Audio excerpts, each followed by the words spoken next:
Bonjour à tous les amis.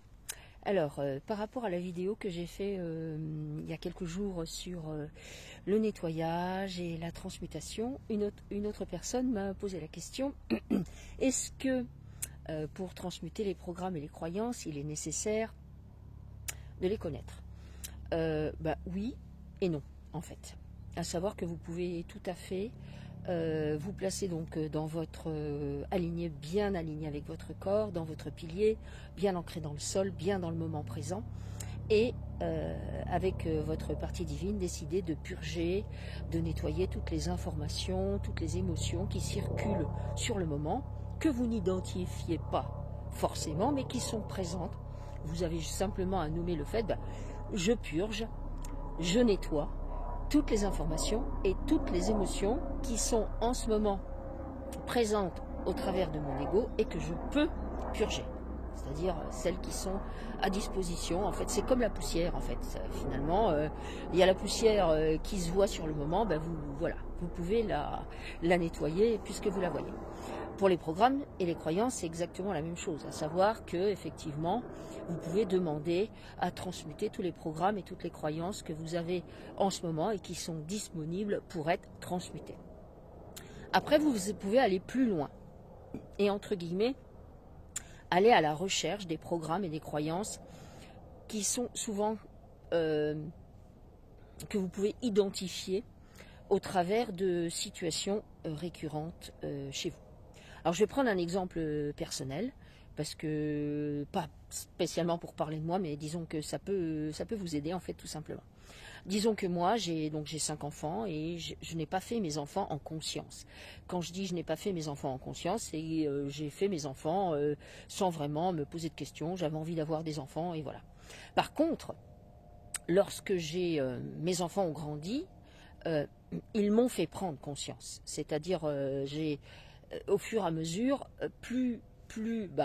donc avec le premier, puis le deuxième, le troisième, le quatrième et le cinquième, j'ai de plus en plus pris conscience de ce que c'était qu'élever un enfant. Ça m'a tout de suite parlé dès le premier en fait, où en fait il est arrivé là d'un seul coup, c'est comme si j'avais réalisé que j'avais accueilli un enfant et que c'était pas comme aller faire des courses en quelque sorte.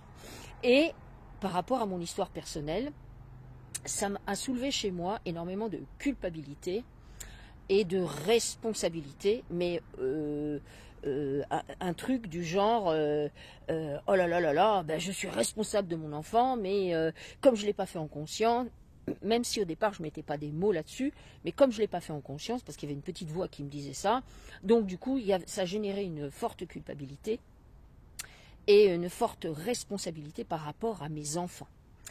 Et il se trouve que physiquement, je me sens vraiment très bien, mais j'ai fait beaucoup de mal à mes mains et à mes bras. Déjà parce que j'ai eu un accident où en fait, j'ai fait une fracture du protocole et la réduction de la fracture s'est très mal passée, à savoir que quand je suis arrivée à l'hôpital, on m'a dit ah madame, vous allez être opérée par machin, oh là là, ma pauvre dame, mais si vous saviez, elle est tout le temps bourrée. Enfin, vous voyez, ça a commencé comme ça, donc je me suis attirée des situations où en fait, donc la fracture la réduction a été mal faite, donc ça a généré une fonte de l'éminence ténare, etc., etc. Donc ça a été pour la main droite, et puis ensuite pour la main gauche, j'ai développé d'autres choses. Et en fait, il m'a fallu de nombreuses années pour identifier ça. Mais je me suis rendu compte qu'avec mes mains, puisque j'avais généré avec mes enfants une culpabilité et une surresponsabilité par rapport à eux, eh bien j'avais tendance, vous savez, comme quand vous freinez très fort et vous voyez que peut-être celui d'à côté va avoir un peu le coup du lapin, vous mettez votre bras. Eh bien en fait, dans l'invisible, je me rendais compte que je faisais ça par rapport à mes enfants, pour leur éviter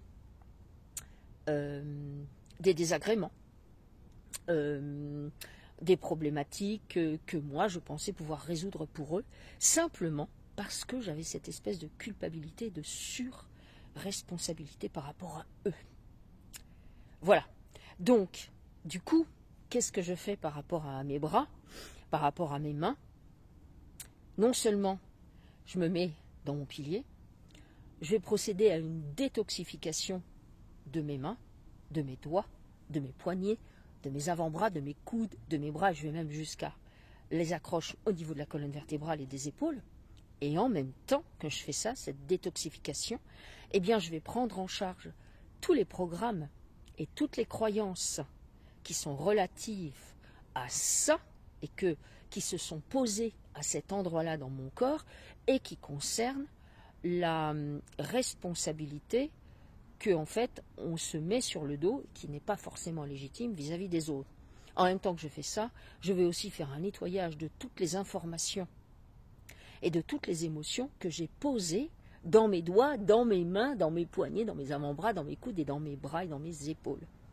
Voilà, j'espère que cette vidéo va vous aider parce que c'est un exemple.